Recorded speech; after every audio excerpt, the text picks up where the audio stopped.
Is it going live on YouTube? Let me see. Is this working?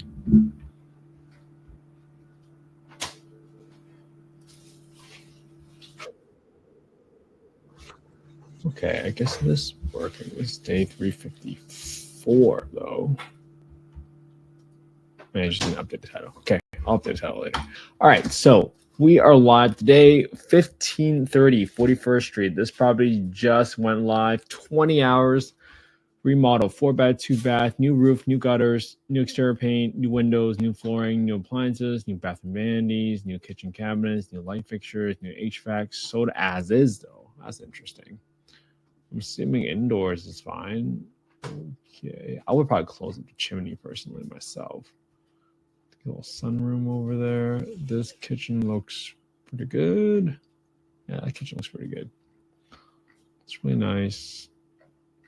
I would say this property is relatively turnkey. I might set aside a little bit of money for some interior painting, but if it has a new roof, I can reduce that cost. So let's go ahead and double check on our fair market rents. This is in 35208. If you do a search on the county, this is how we figure out which county it is in. And the first thing we want to do is look up the rent ceiling. In order to do that, you have to Google HUD FMR, HUD space FMR. FMR stands for fair market rents. Click on the first link, go to the bottom of the next page, click access to small area FMRs, look up FY 2025, click on the state, click on the county that we just found.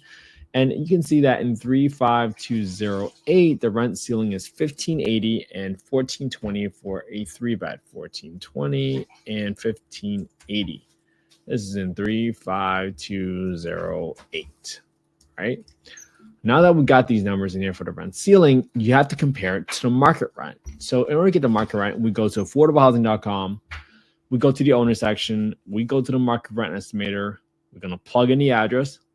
We're going to plug in a bedroom count. We're going to click on get estimate. And now you're going to see that for 25 units within a 1.66 mile radius, the average rent is $1,358. 1358. So that's going to be a very important number for us to keep in mind. 1369, 1352, 1927.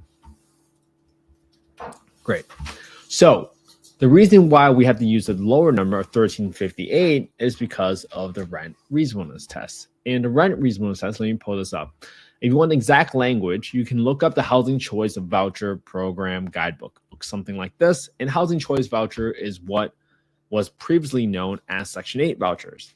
They rebranded from Section 8 to Housing Choice Voucher because of all the negative connotation that was associated with Section 8. All right. In Section 2.2, I want to go back to comparability. And it says right here that in conducting rent reasonableness, the PHA, or the Public Housing Authority, they're the ones that administers all the vouchers.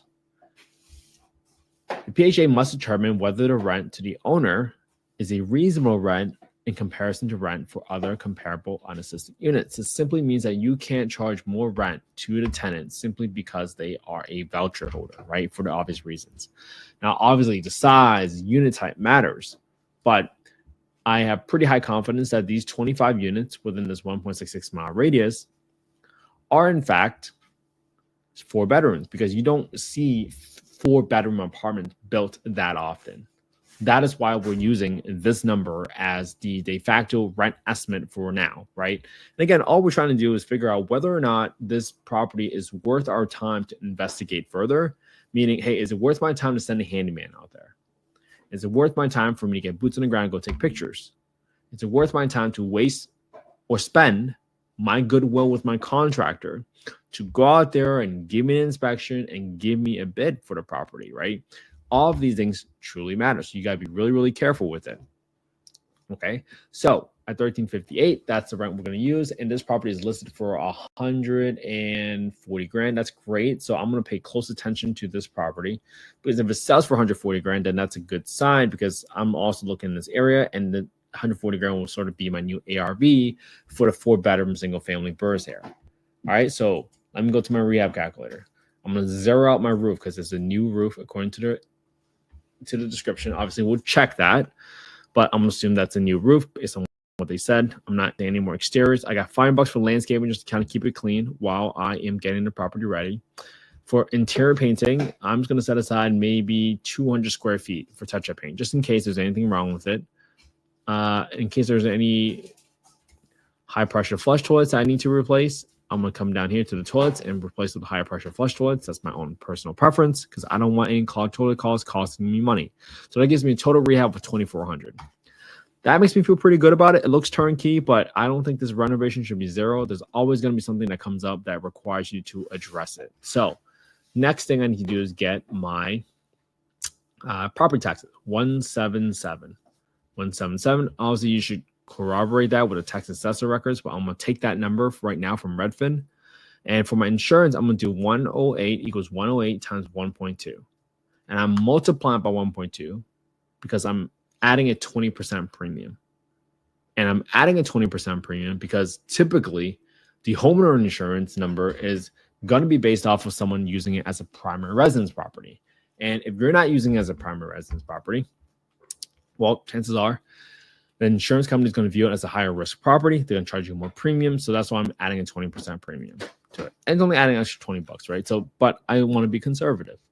The next expense I have is in row 32 and 33, which is my war chest or my maintenance amount. This is money I set aside every single month for landscaping, but also setting aside money for a future repair.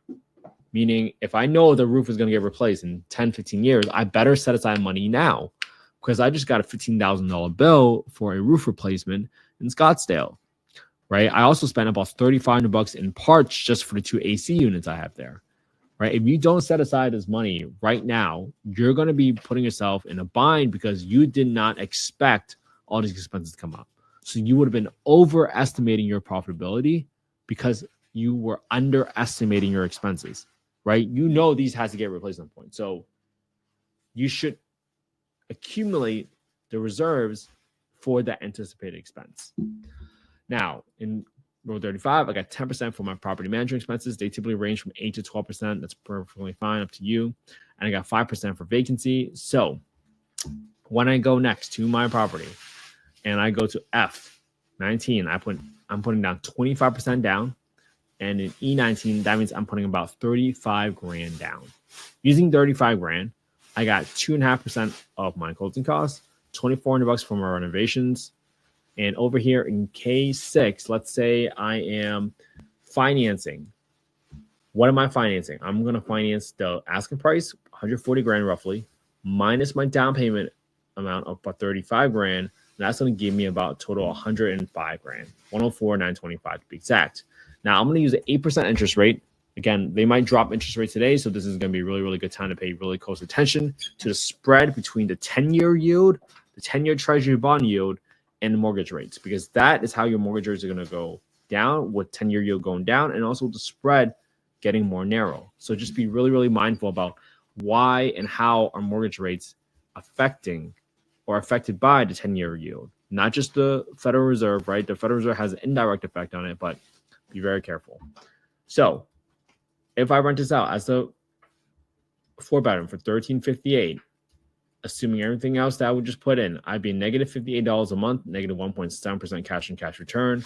This is assuming I purchased the property at 140 grand with a $2,400 rehab, 25% down, 8% interest rate. Okay, so let's go into 6.875. Let's say interest rates are continue to drop down, and now all of a sudden it's 6.875. Well, guess what?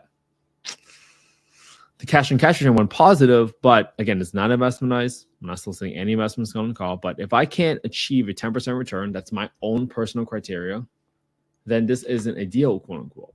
So even though I draw my interest rate to 6.875, this is still not going to meet my target return. So what's my other lever? I have to reduce my asking price.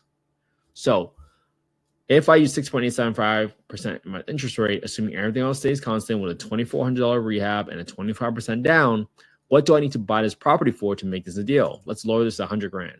Well, now all of a sudden it's at 8.8. What do I go to 95 grand? Boom, here we go. Now I know that if I'm going to get a loan at 6.875 and I'm still renting out for $1,358, I will now cash flow $244 a month. And that's a 10.3% return, but I would have to buy this property for 95 grand.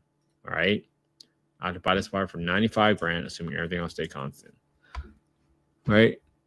And just remember, if you have a bit of fear, well, let's say the rehab triples, right? It's no longer $2,400. It multiplied by 3, now it's 7,200. Watch what happened to this cash on cash return, right? It just dropped from 10.3 to 8.8. So that means you have to pay even less for the property. So in order for it to get back closer to 10%, you have to be paying 92 grand for it now. So at 1358, I will now cash for $258 a month, and that will be a 9.6% return, just to kind of get it close and rounding up to 10%. And I will have to buy it for 92 grand, right? So that's how you overcome the emotions associated with the fear that you might have about buying a property, right? Everything else stayed the same, 6.875% interest rate still. But because your rehab tripled, you can now go back to your seller, assuming you have an inspection contingency, and say, hey, I can no longer afford to pay 95 grand. We have to come down a $3,000 credit because my rehab just tripled because you guys missed something that could not have been seen by the photos. Let's say you need to get the sewer line repaired or something like that because it's falling apart after you got a sewer scope. Those are the items that you want to have in mind so that you can account for them when that happens. All right. Okay. So that's it for today. I hope you guys thought this was useful about how we actually went through all the scenarios. Think about what the effects of the lower interest rate might be. How might you adjust your set of terms or your purchase price if your rehab tripled? If you guys want to copy the spreadsheet, just go to affordablehousing.io. Go to get deal analysis tool, right? Affordablehousing.io, not .com. Put in your name, your email, your phone number. That's as fast as we get a copy of the spreadsheet. I didn't make this spreadsheet from scratch. I got it from a few other folks. I combined a few different versions. I tweaked it. I modified it so that we can analyze these deals as quick as possible. My hope is that you analyze the same deal I analyzed today, right? Look at the same deal. This probably just went on the market. Copy and say the same things I did, but find one thing to do better than I did, and then publish it on your own YouTube channel. Because that's how you build that confidence. You know what you're doing. And if a partner ever asks you, hey, why do you think this is a deal? Well, you can refer back to the last 355 days of analyzing deals and say, hey, I know this is a deal because I've been looking at deals for the past 355 days. Might that give you some confidence that you know what you're doing? I hope so. All right. I hope you all have an amazing Wednesday. I hope you all enjoy your day with your family and friends, because that's what life is all about. All right. Have an amazing day. I'll be back here again tomorrow for day 355. Have a good one.